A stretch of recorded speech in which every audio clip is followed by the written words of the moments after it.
This week's show is very different. You'll see me on the screen, and I'm not in the studio, I'm in my home. Very different, a new space, and if I'm honest, it's a new phase of my life, my love life, and the show, which I want to take further. Hence, you see me on YouTube. Now, I have left Ocean City Radio, and I firstly want to thank them for giving me the space to prove to myself that I can do this and I really enjoy it. And why not keep going? Why not keep going? So, yes, I have left the station. And yes, it wasn't planned for right away. I've got my notes here, so bear with. And it wasn't on my terms. And I felt that's kind of like most modern breakups. And from that, I thought, what better way to talk about should we stay or should we go than today? Again, I'm trying to figure out how I do this and how it works. And I love standing up and I love using my hands, so it's different. I do have my laptop here with all the notes I've created for today's show. It's going to be different from the radio show because we haven't got the music, but I will put a little playlist which I think will help blend the show's theme to listen to if you want to do that whilst you're watching the show or after. I also want to make clear that the beauty of new chapters is that we don't have to have this big exit speech or this big drama. We can just evolve, and this is me evolving. I've wanted to do this for so long, and I couldn't deny myself anymore that I'm capable of putting a video up online and continuing to do that every week. So you guys can view me every week on see, I'm so naturally born, not Ocean City Radio, on YouTube. Here, I'll put the link in constantly and spam it because I want this to grow. I really think that opening up to a broader community, which is the world, we can have such better conversations and better Am I the A-hole, which I am keeping. So, welcome to Beyond the Dating Apps with CJ in our new home. The same real talk, the same honesty. Just now, it's on my turf. It's on my turf, YouTube. And it will be every Wednesday at 6. I'd like to honour that. Okay. So today, what's coming up on the show? We've got reasons to stay in a relationship or reasons to leave. Sometimes there is a case for you to leave. We've got 5 questions to ask yourself if you're unsure of if you want to stay in your relationship. And we've also got the 5 top predictors of long-term successful relationships from couples and studies and research and our gurus in the dating fields. So we've got quite a bit coming up. And as I mentioned, we are doing Am I the A-hole? Because I can't let that go. That is a part of me. So let's move on to the main subject. For any of my listeners previously, this will be a shorter show because I'm not going to have adverts yet. I want sponsors, so please know. Happy to accept free stuff and talk about it in a very passionate way. But we don't have the music that I was held to with regards to the radio station. The fact it's a radio station. Also, I haven't got Ofcom, so I can swear now, baby. Anyway, we move. The main subject of today's show is when to stay, when to go, breakups, ghosting, and growing the F up. So, most people think leaving a relationship means someone did something massively wrong. But often, it's death by 1,000 cuts. And we hear this in different sayings, whether it was that was the final nail in the coffin or that was a cherry on the top. It's normally an accumulation of multiple 7+ things that create that one deep cut. And I wanted to highlight that. As I said, I've had 2 breakups this week. One with a radio station and one with a man that ghosted me, yet still stalks my stories. Hate that. Ghosting is the new, I'm too emotionally immature to say this isn't working. And we've all done it at some point, let's be honest. I really have tried not to. However, sometimes a response is not needed. But in other times, I'm so for people just saying, I'm not feeling it, I'm not interested anymore, just to give that person closure.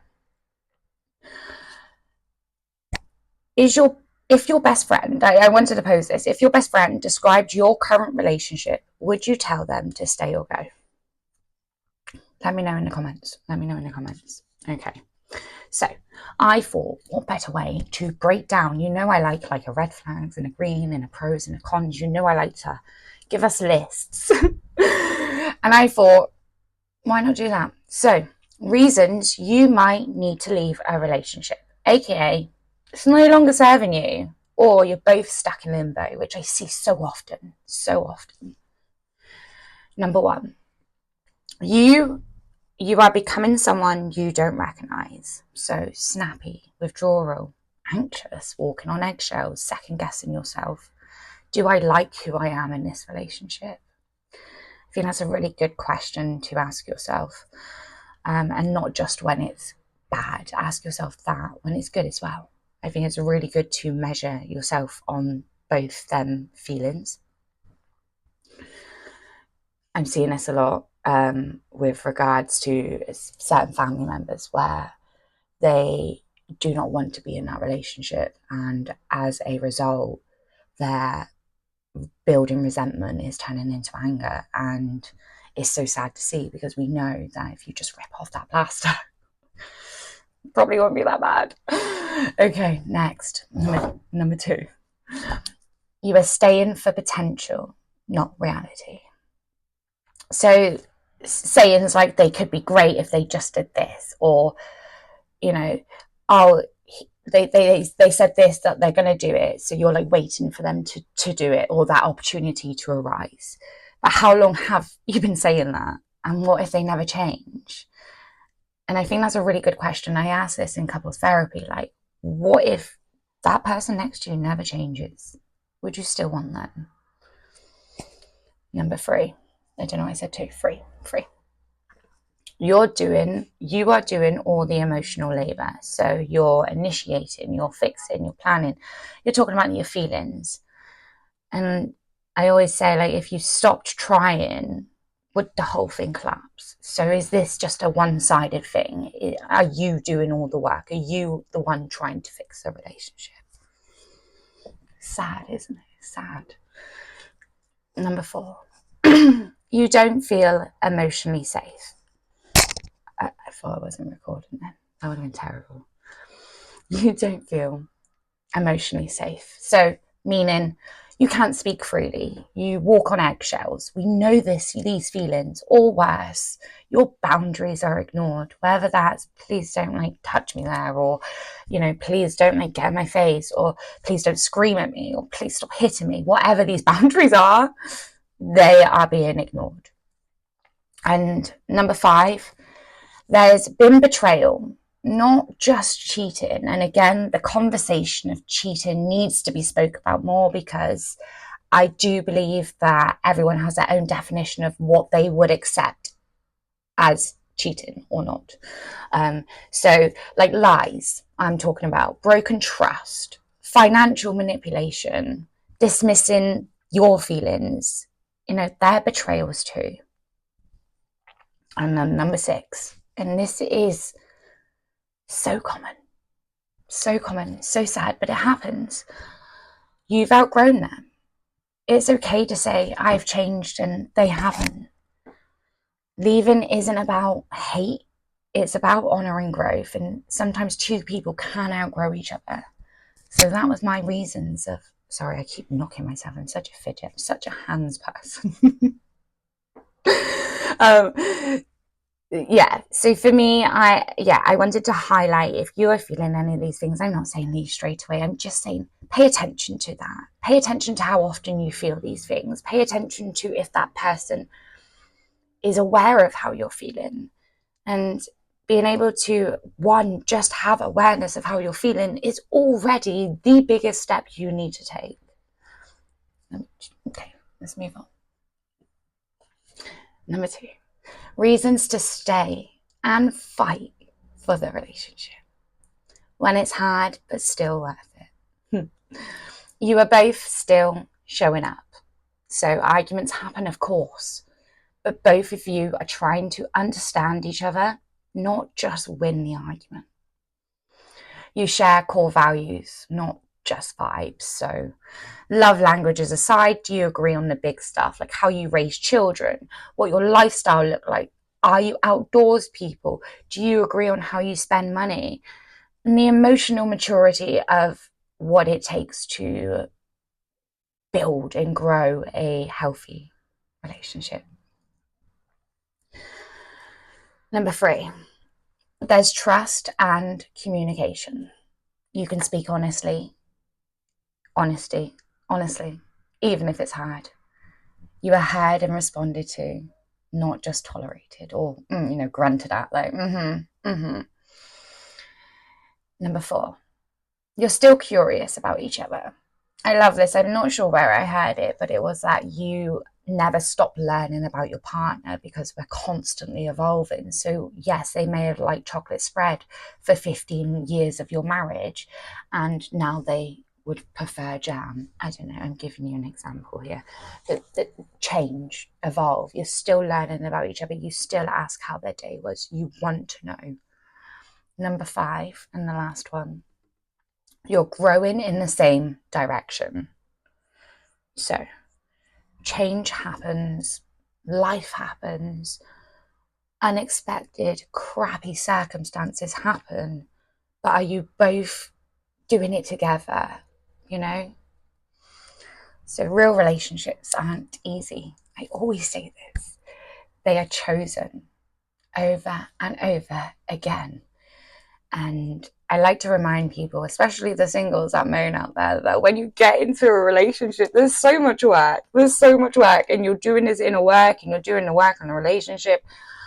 It isn't just easy. It's not like the grass is greener in a relationship situation. It is hard, but that pays off. And I really love that. So again, just to summarize, we've got reasons you want to leave. You're becoming someone you don't recognize. You're staying for potential, not reality. You're doing all the emotional labor. You don't feel emotionally safe. There's been betrayal, and I'm not just talking about cheating. And you've outgrown them. All of these are okay too. And reasons to stay and fight for a relationship. You are both still showing up. You share core values, not just vibes. There's trust and communication. You're still curious about each other, and you're growing in the same direction. I really hope some of these you're able to take away, and I don't know, not just sit on and ponder, but like actually action. And maybe you're some of these things where you're like, oh, I could do better. For my partner, after listening to this, I thought it was just a good thing for us to be aware of and to throw out, because reading it and learning it and then being able to throw it back to people helps me. It helps me. Okay. We're moving on to the next part of the show, and I love these questions. So anyone that doesn't know, I am a qualified relationship therapist. I've been studying it for 4 years because I love it. I love relationships. I geek out on it.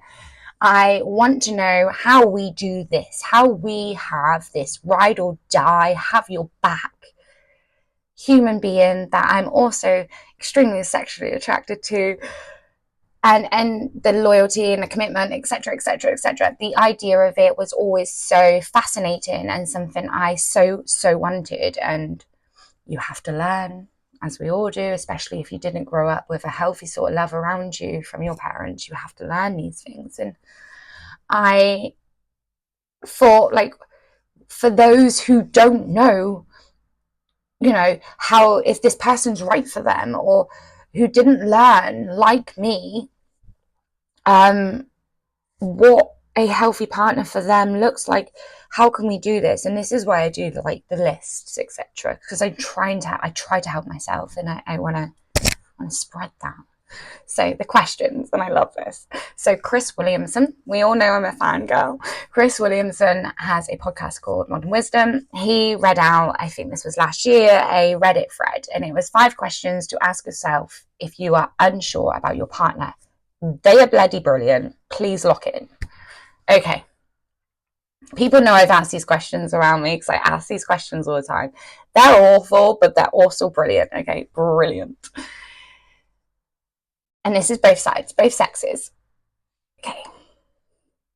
Because I'm not going to do it in a sexy Chris Williamson voice. I feel like I'm going to let you down, but please go check out the clip somewhere. I post it. But let's do this. Right. If someone said you are a lot like your partner, would that be a compliment?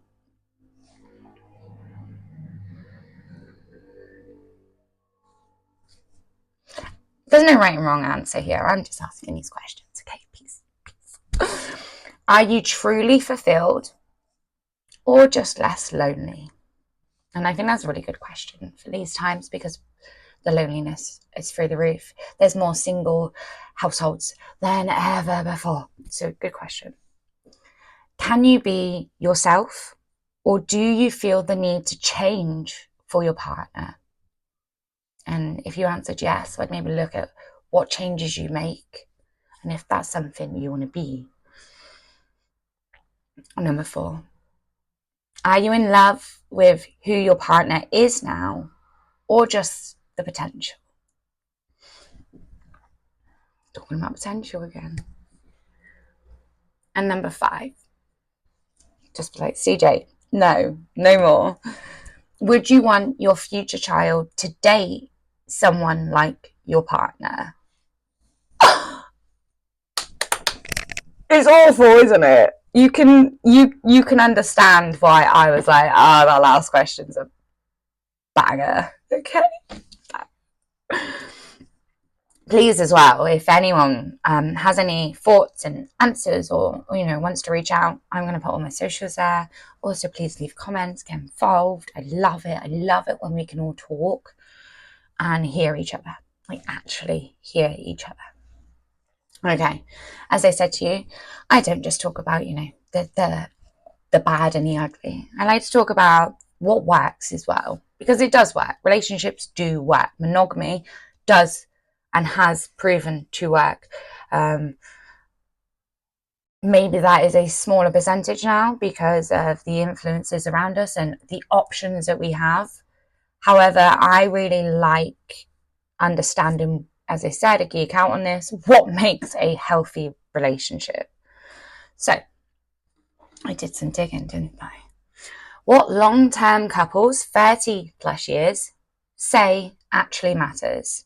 And I've actually pulled this from studies like the Gottman Institute. Definitely recommend anyone look into them. Pew Research and decades of marriage research. So the top 5 predictions of long-term relationship success. Friendship first. Long-term couples often say we genuinely like each other. That's cute. You have to be friends, of course, because you're not going to be having sex the whole time. So there's friendly stuff in between that. And yeah, I love that. Number 2, big one for me. I love understanding this, but respect in conflict. So it's not whether you argue, it's how you argue and how that's done, and how long after an argument can you go back to being you guys again. Number 3, shared goals and growth. They supported each other through life changes. So job changes, redundancy, stuff like that, big stuff, children, nieces, nephews, I don't know, parents dying, all of it. They support you. They're there for you. Number 4, sense of humour. Being able to laugh with each other was so huge. And we all know the saying that you can laugh someone into bed. And I think laughter and laughing together is such a beautiful, sexy just a beautiful thing to experience. Beautiful. And number 5, gratitude and appreciation, consistent praise, and rare grand gestures. See, just consistency of love and giving and kindness. It pays off. It turns out it's not the spark that keeps people together. It's actually the maintenance, the hard work, the difficult conversations. So, fun fact, of course, fun fact. According to a 2023 study, 86% of couples together 30 plus years said growing through hard times together was more important than compatibility at the start. Love isn't finding someone perfect. I've always said that. It's your perfect person. It's finding someone whose flaws you can live with and whose growth you want to be a part of.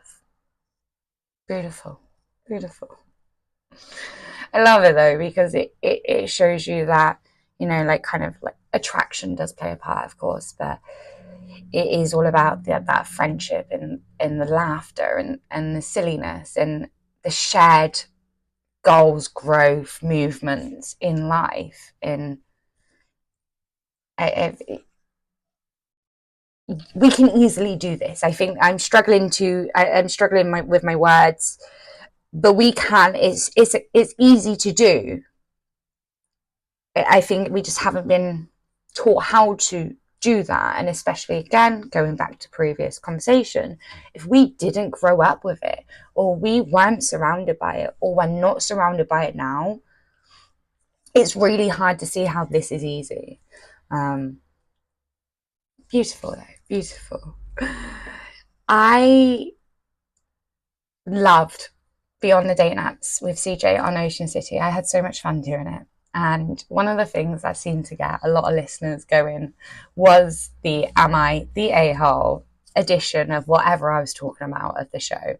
Sometimes we needed more details. Sometimes I may have been a bit too harsh. Yeah, it was still entertaining. So I really wanted to make sure I incorporated that in today's show. So I've got some for you. They're rough because I don't have Ofcom, so I can spice it up a little. Enjoy this, enjoy. I've been seeing a guy casually for about 2 months. He's generous, older, and pays for literally everything. Flights, dinners, even an Uber to work. But I'm not that into him. I flirt, sleep with him occasionally, and thank him. But I'm also chatting to someone else I actually like more.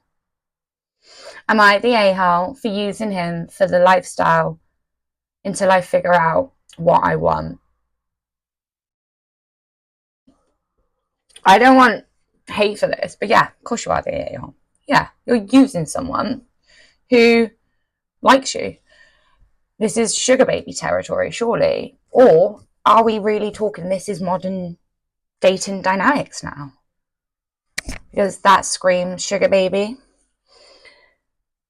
Even like manipulation, or just, it's so difficult because we've got like such a flip, because we are in a hookup culture. We are very aware dating is like an open market, poor behavior, accepted ghosting, crappy scene. I like to ask as well, I wonder what flipping the genders on this would how the reaction would differ. But no, yes, you're an a-hole. Sort it out. Tell him you're using a human being. Next. I didn't tell my guy. Oh my gosh, I don't actually see these. I get sent them in, or I ask Reddit and I copy and I paste, and I don't look because I want like a genuine reaction from me. I didn't tell my girlfriend I was still sleeping with my ex sometimes. I've started dating someone new. She is lovely, a bit intense, but I'm enjoying it. What she doesn't know is that I've been sleeping with my ex occasionally. The ex and I are emotionally done, but the sex is reliable and easy. I haven't lied, but I haven't said anything either. Am I the a-hole for not disclosing that yet? I say this all the time. People living with their exes, I understand with the cost of living and not wanting to put someone on the streets. No, stay away from people that live with their ex. I mean, there's omission and then there's deception. And when does emotional cheating start? I mean, you'll sleep. Yes. Is she open to this? Does she know? She probably will stop seeing you once she knows this, because you obviously are showing no restraint, no awareness, no strength to being able to say no. But then, yeah, okay, yes, you're the a-hole. I secretly wish my best friend's relationship fails. My best friend is in a new relationship. We've had this story before, guys. This is so common. My best friend is in a new relationship and he's totally changed. He's flakier, can't do anything without her, and even stopped training with me at the gym. She's controlling AF, but he's blind to it. I find myself hoping they break up soon so I can have my mate back. Am I the a-hole for wishing this, even though I haven't said anything out loud? Again, it's this avoidance to have difficult conversations. I mean, is there jealousy here or protectiveness, or both? I really consciously make such an effort when I get into new relationships to dedicate time each week to my people that I spend with before this new person come along, because they matter to me. And I think it's quite typical to hear this scenario is unacceptable behavior. Yes, your friend is in the what do we call it, honeymoon phase of his relationship, and that's lovely, and he is yet to see what you maybe think about his new girlfriend. But yeah, you are a little, please don't manifest that. That's not cool. And he's, that old him that you want back, he's going to be different after this relationship or during this relationship. Like, that was him before that relationship. And yeah, of course, he just needs to speak to him. I really, really believe that friendships can obviously survive serious relationships. Of course I do. That was Am I the a-hole? Fun, hey? Fun.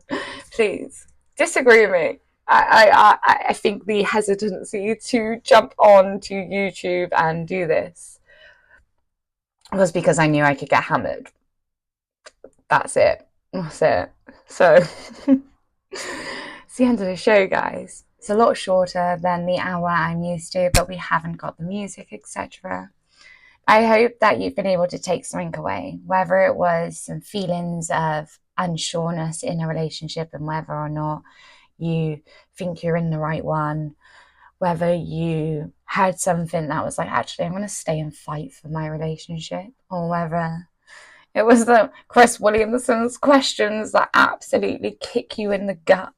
But also, I really hope that we take away that relationships can work. And there's like 5 things here that really help a relationship work and be fantastic and amazing. And yes, hard at times, but it will pay off so much. So this show hasn't stopped, as you can see. And as they say, it's just because one door closed doesn't mean another one hasn't opened. And if anything, I'm kind of louder now. I can kind of say what I want and kind of do what I want. So every Wednesday, 6 p.m, I'm going to be here on YouTube, waving, talking real, not just relatable. Please, if you've got anything to add or you've got a subject you want me to geek out on for any episode, please put it in the comments. I love this. This is our new home for any of my listeners from previously. And until next time, please watch out for those red flags. Celebrate the green ones. And for the love of dating, stop ignoring your gut feeling. Because I truly believe we all deep down know what we should be knowing. Have a good evening all.